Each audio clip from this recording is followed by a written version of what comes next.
Hi guys, ooh, very loud. Welcome to the Helix and welcome to Makeshift Ireland. So I hope you all got here okay and the traffic wasn't too bad. It's great to kick off on a Monday morning with a full house talking about craft and design and innovation. So welcome to everyone here and I hope you're going to have a fun-packed, interesting day. We're delighted to be hosting in the Helix Makeshift Ireland, which is a programme that our partners, the Crafts Council UK, have developed over the last number of years. And this is the third iteration. So over the next full day, we've got hopefully a really interesting array of speakers and talkers from all over, I suppose all over the world. We've got Jeff Powers, who's really adding an exciting dimension because you can't film his work. We were already chatting about it earlier. I think that makes it much more interesting in that everyone's going to be taking little sneaky selfies with him, I think. But today, we also have a number of Irish speakers, so Anne Mulrooney and Colin O'Doul. So please welcome all the speakers here today. And I suppose I just want to tell you a little bit about the journey that we've been on in relation to design and craft in Ireland.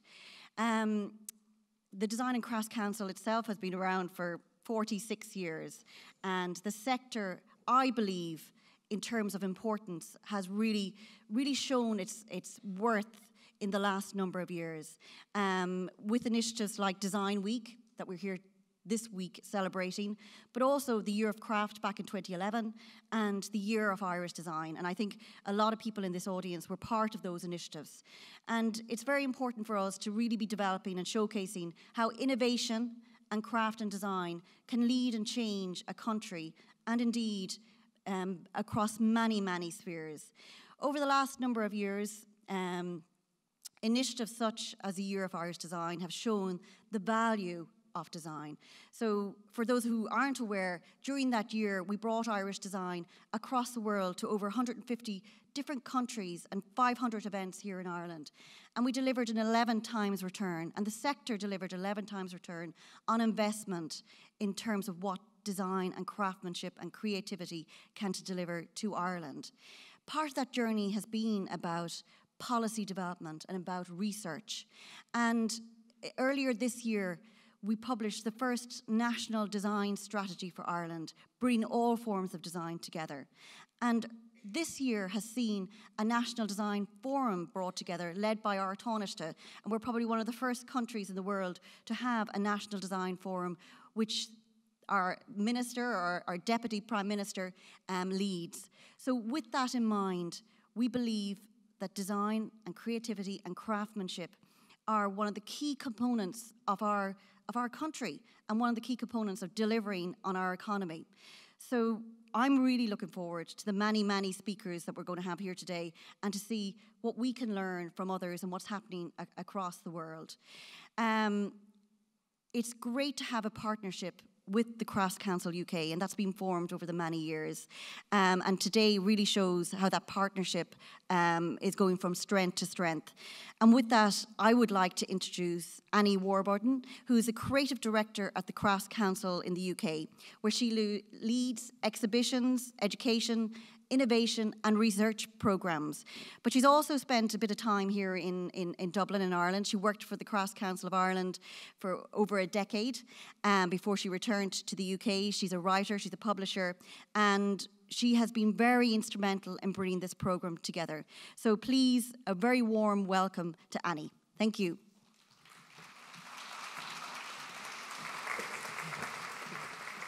Thanks very much, Karen. And yes, welcome to Makeshift. I am personally delighted to be here because I did start out my career when the Crafts Council Gallery was in the Powers Court Townhouse Centre, right here in the centre of Dublin. 20-odd years ago, I could never imagine that we'd be gathering somewhere like this with scientists, technologists, engineers, and makers all together, looking at how do we change and make a better world. As Karen said, this is the third edition of Makeshift. We started out in 2014 in London. Last year, we took the conference to Manchester as part of that city's being European City of Culture, City of Science, forgive me. And now we're here. Now, right from the start, Makeshift has been international in its outlook. The speakers and the delegates alike have come from quite literally all over the world, every continent. And so it's a real pleasure to bring the conference itself to Ireland and to step up that international perspective, because the conference and the idea of innovation in and through craft is really founded on the principle that bringing together different outlooks, different perspectives and different skill sets is what's going to help us solve the urgent problems that are facing us all together as a society and culture. So, what's it all about? Well, we're looking today at two aspects of innovation: innovation in craft and innovation through craft. What we mean by innovation in craft is how new technologies, tools, and materials are transforming contemporary craft practice. They're changing what we make, how we make it, who gets involved in making it, and where things are made. But we're also looking at that other side of innovation through craft, looking at how makers increasingly are collaborating with scientists, with technologists, with medical researchers to stimulate their thinking, to catalyse new breakthroughs in those fields. It's really about raising the awareness of the importance and value of creative, practical 3D thinking and material intelligence. Now, often when I speak about this in other environments, people say, well, hold on a moment, isn't that a bit counterintuitive? You know, the popular idea of what we think of as craft is something old-fashioned, traditional, way back in the past. So how can craft be stimulating innovation in those sectors? Well, for a start, we know that makers throughout the centuries have always been experimental. They've always tried out new approaches. And what are the tools that we use now and that we think are traditional or ordinary or we take for granted? They were once new technologies. So we're just on the new wave of that. So I would argue that innovation in craft is nothing new. And in making that argument, I'd be in fairly good company. The historian of science, Edgar Zissel, developed a theory which has his name, the Zissel theorem, where he looked at the emergence of modern scientific method. And his view is that it was the bringing together of scholars and craftspeople, people making in workshops, and bringing together the practical mindset and the cerebral mindset together that formed the foundation of contemporary experimental science in the early modern period. So how does that happen? Well, I think if we start to think about craft not only as making of objects, but also as an approach, as a way of thinking. And again, this is nothing new. Way back in 1968, David Pye was writing about the workmanship of risk.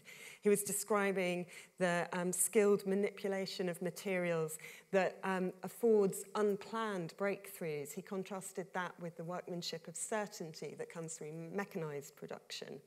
And it's this workmanship of risk that gives craft an enduring, innovative edge. And we can describe that as, of course, deep material, spatial intelligence, but also an ingenuity, an adaptive, iterative approach. And, of course, empathy, a sense of what it means to be in a body and relate to materials through the body. So, on one level, I'm saying that this is nothing new, but I would say that what is current is an acceleration in change. We're seeing as new technologies are emerging and coming on board and being adapted and adopted, that they're opening up many, many more possibilities in open collaboration, open innovation.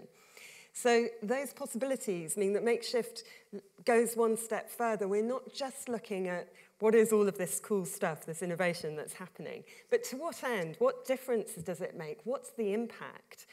And so the Crafts Council in England last year wanted to investigate this question, and we invited KPMG to carry out an economic impact research study for us that was published last year that looked at what are the possibilities that this world opens up. And they concluded that not only is craft creating huge value in the UK economy, but it's also stimulating and creating possibilities for greater value in those other sectors such as engineering and so on. But what it said was that there were a few barriers in the way of that. One was a lack of awareness that craft even can do this. So conferences and events like this and publications like that research report start to bring that to light, bring it to people's attention. In the UK, certainly, we've got a bit of a crisis in craft education, so that's another of the barriers that needs to be addressed. But also, the opportunities for people from different fields, disciplines and expertise to meet and collaborate are few and far between. Certainly when I talk to makers who are collaborating with roboticists or with medical researchers, often they say, well, I knew such and they knew such, and we talked and they said, oh, you should speak to them. And those connections happen through word of mouth and through happy accident, through serendipity. Now, that's great, but we need to become more accident-prone, if you like. We need to move into a culture of innovation through strategic investment in those opportunities to bring makers together with experts from other fields. In the UK, we've done that with King's College London, with a cultural centre called Watershed. We've started to invest in that, and we're pushing harder to create more of those opportunities. So I'm going to conclude because you've got some amazing speakers lined up. I'm not going to give you a preview of those. Normally, when I talk about this, I have many, many images. Don't need to do that today because you're going to hear from people straight direct from them, which is great. Last year in Manchester, Louise and I spoke about Makeshift, and Louise came up with the idea of could we bring this to Dublin? So these opportunities come from conversations. So today, make the most of the day. Make sure that you seek out people that you don't know, find out who they are, tell them about you, because this is a rare opportunity to bring all of these people together. And with that, I will introduce Louise, Head of Innovation at the Design and Crafts Council of Ireland. Thank you. Good morning, everybody. We're sharing between who gets the podium and who gets the lapel mics this morning. I'm not going to keep you too long either, but I just wanted to contextualise this event and a little bit of why I think, and the Design and Crafts Council think, that it's very important that it's happening here in Ireland today.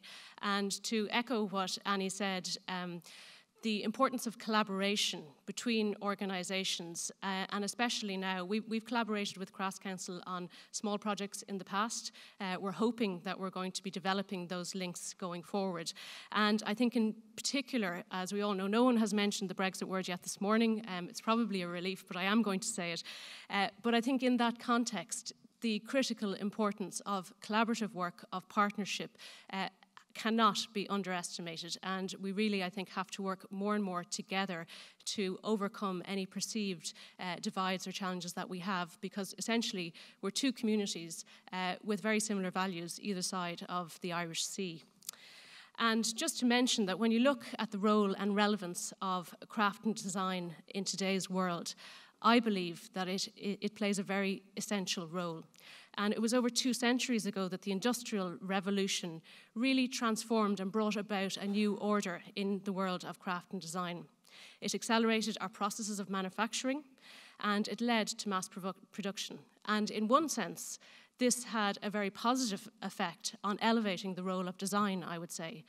But because of the access to huge amounts of cheaply produced goods from other countries, it had a sense of disenfranchising craft. And today, we're in the midst of another revolution. And it's one that's necessitating a convergence between very distinct specialisms. So those specialisms, then some of them are going to be talked about today across technology, science, design, and architecture.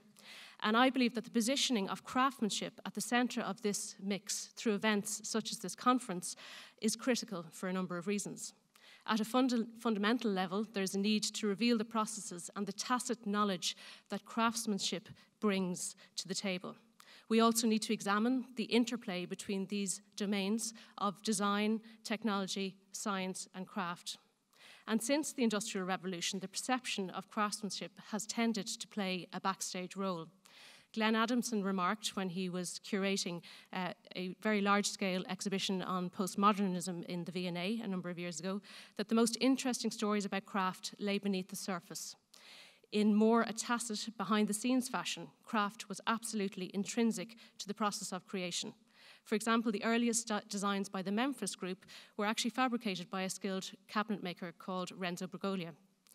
Postmodernist fashion by the likes of Vivienne Westwood was dependent on the rich tradition of pattern cutting. And it could be viewed that craft provides a matrix of skill and supporting infrastructure for other creative disciplines, but very often the resulting works are recategorized and defined as something else, art or design. So Makeshift Ireland brings craft center stage, and it intends to question the implications of the fusion between the fields of technology, biology, digital production, and material science, along with a few more. It provides a space for craft within and brings us a glimpse into the future of creative manufacturing processes. Defining the space for craft is important, and in his book, Makers, the New Industrial Revolution, Chris Anderson talks about the industrialization of the maker movement, the empowerment of the individual to be able to make or modify anything, anywhere. And I would say that this could be termed as the moment in time that we're in as the democracy of making. In this context, the role and place for the preservation of craft skill and the expansion of craft practice is ever more pertinent. It's clear that the use of digital tools and technology aids in the creation of objects with immense complexity that could not necessarily be achieved by hand. But what's less clear, and Annie alluded to this, is the converse impact of tacit knowledge and craft skill. Throughout the course today, the speakers will explore both sides of the use of digital tools and the production across fields of glass, metal, textiles, and ceramics. But more importantly, they will highlight the fundamental role of interdisciplinarity, collaboration, and the rich and diverse threads of discovery that come about through dialogue, sharing, and practical application. But Makeshift Ireland goes beyond the domain of objects. At the core of this event is the wider question of how this type of research and exploration feeds into the shape of a new vision for our future. And I came across a piece of text that was written 30 years ago by two MIT professors, and it was in a book called The Second Industrial Divide, Possibilities for Prosperity. It's a little bit of a mouthful. But in it, they argue that under different historical conditions, firms using a combination of craft skill and flexible equipment might have played a central role in modern economic life. Instead of giving way in almost all sectors to manufacturing to corporations based on mass production, had this line of mechanized craft production prevailed, we might think of manufacturing firms as linked to particular communities rather than as the independent organizations that through mass production seem omnipresent. And I think that's a really, really critical thought at this moment, because I think that we are witnessing that the possibility for a different type of prosperity is becoming a reality. The shift to local production, to a heightened awareness of our environment, and to what ultimately feeds and supports it is growing. And within this is the centrality of community. Makeshift Ireland explores these themes from the disruption of industries to smart cities to the role of the individual and the collective in building and reframing our societies. And following on from today, from a Design and Crafts Council's perspective, we are, as I said, looking to build our links with Crafts Council UK, and we will be launching in the coming weeks, in partnership with a number of third-level colleges across Ireland, a programme to develop interdisciplinary residencies. So any of you crafts people out there who are interested, keep an eye out on the websites. And we're launching this programme because in 2018 we're planning a major exhibition to further the innovation in and through craft and design. That exhibition is called Digital Shifts. It will be curated by Nora O'Muraku from the University of Limerick, and it will form the core part of the exhibitions programme during the Kilkenny Arts Festival for the National Design and Craft Gallery next year. So with that, I'm just going to say that I hope you enjoy Makeshift. I haven't seen all of the presentations, but I've seen some, and I really do think that they will be hugely inspirational, hugely motivational. And as everybody else has said before me, please take this opportunity to mix, to network. The speakers will be available during the breaks for you to do that. And if you don't mind, please use your social media channels whenever it's appropriate with the hashtag MakeshiftIreland to help us to promote this great event.